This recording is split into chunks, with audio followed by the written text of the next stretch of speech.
and I can do this on my DR. I'm not sure if the XJ is going to do it. Hey everybody, so today I want to talk about your earliest motorcycle memory. No, it's not possible, damn it.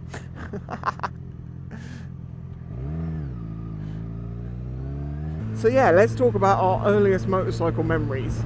I'm going to give a few different ones in the sense of different stages, because obviously there's your very first motorcycle memory, and then there's like the first time you rode one and stuff like that. So let me see, my very first motorcycle memory is in the first motorcycle I remember seeing and thinking now that's cool, was a bright green, and it may have been blue and green, I don't remember, but I remember the green on it, Kawasaki, and this is back in the early 90s, so I'm gonna guess it was probably a ZX7R, something like that, from that sort of era.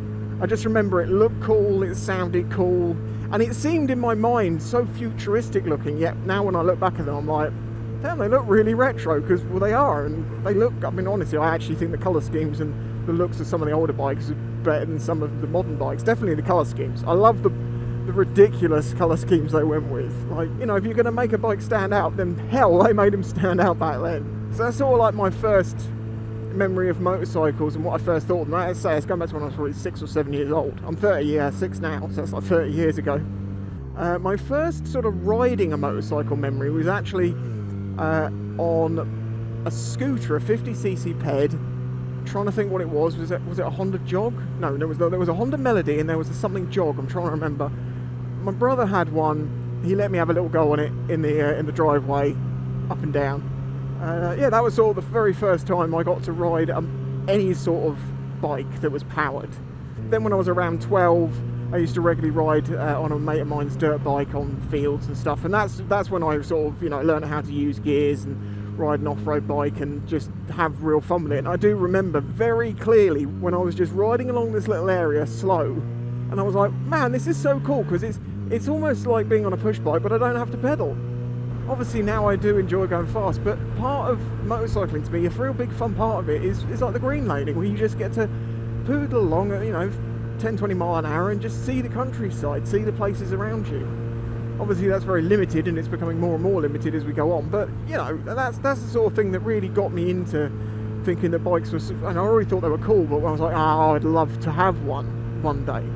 And of course, because I was about 12 at the time, I'd do idiotic things like ride that dirt bike at like 40 mile an hour on wet grass with no gloves, helmet, jacket, anything like that. Technically, my very first motorcycle crash was on wet grass, where I pulled the front brake too hard, well, you know, at all on wet grass, and of course the steering went to the side and I came to a stop. But to be fair, I wasn't going very quickly at that point. I'd slowed down with the gears. But yeah, technically that's my very first motorcycle off in a field.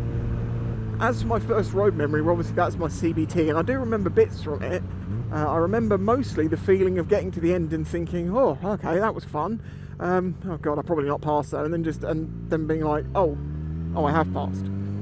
Let's not get into the debate of the passing and failing of CBTs. It's so pedantic. I know the word of the law says it's not a fail, it's just not complete. But if you have to come back and do it again, it might as well be called a fail. It's not like, oh, you didn't complete the course, come back on another day and complete the course. They're going to start you from the beginning. So you do the whole day again, pay the whole price.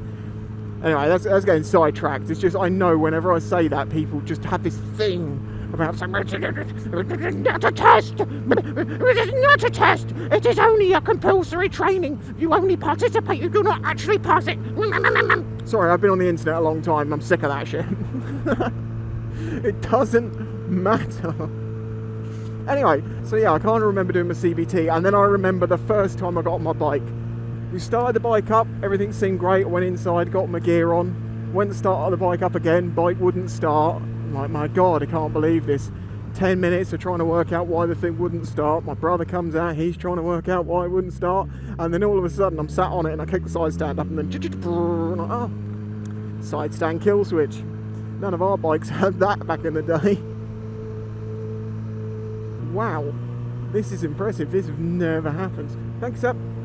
Thanks up. We'll definitely thank you, because people normally just go, oh, I'm a car. So, you know, I go first. That's the way it works, right?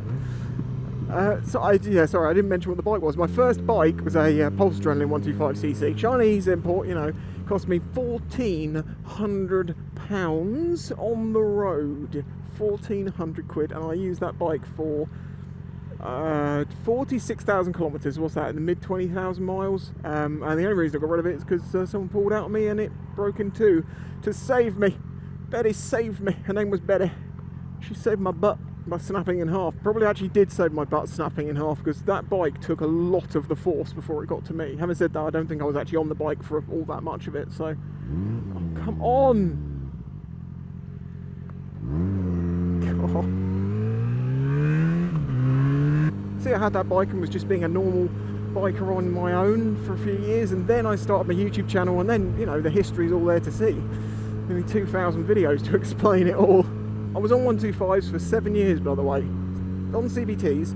I could still survive on a 125 most of the time. I mean, I do love my DRZ 400. It was a 440 because I played with it, but that to me is the perfect level of power on a bike. Like, it's enough to do the speeds. I mean, admittedly, it's not great on the motorway, which is why I have my XJ6. But for most of the time, my DR is just fantastic, and it doesn't cook me like this bike currently is. I call it the ball cooker for a reason. It's also something I get people say to me, like, oh, I bought an XJ6 diversion, it seems to be running really hot, it's up around 96. Now, that's normal, mate. That's pretty standard. The fan will come on around 102, and then it'll drop down to about 96 again, but you'll be burnt.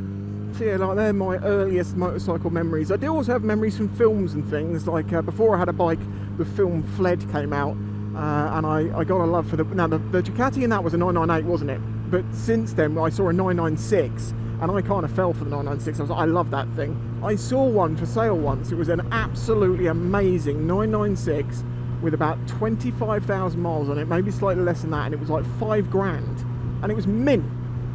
And I went to sit on it, and I was like, wow, I can never own this bike. It was just too small. It would have been way uncomfortable. So yeah, they're like my earliest memories. I mean, for a lot of you, I imagine your memories are going to be a family relative, because a lot of bikers have a relative or someone they know that helped inspire them to get into riding bikes. And although, as I say, my brother and my sister had 50cc peds at one point for a short while each, I had no other family that rode bikes, and family that were pretty opposed to it. I mean, technically, my mum, who used to be a policewoman many years ago, she had a bike licence, and she used to ride around on a Vespa. Yeah, back in the 70s, riding a Vespa around Portsmouth, being chased by nutty Swiss women wielding axes. This is a true story. For me, it was a necessity. I didn't have a choice but to get a bike, because I needed to get transport, because my work was moving my hours outside of what the buses ran. And then when I did get the bike and got on the road, they moved them back again, because they were trying to fire me because they hated me. I had a definite constructive dismissal case on that company, but what's the point? Honestly, I know that man. If I ever see my boss from those days, I'm going, oh, I would love to. I would really love to meet him. Like, oh, okay, so what are you doing now? Oh, the same thing. Yeah, no, I'm not doing that anymore now. I do other stuff with bikes. And help me stick it to that pug-faced by joining my Patreon.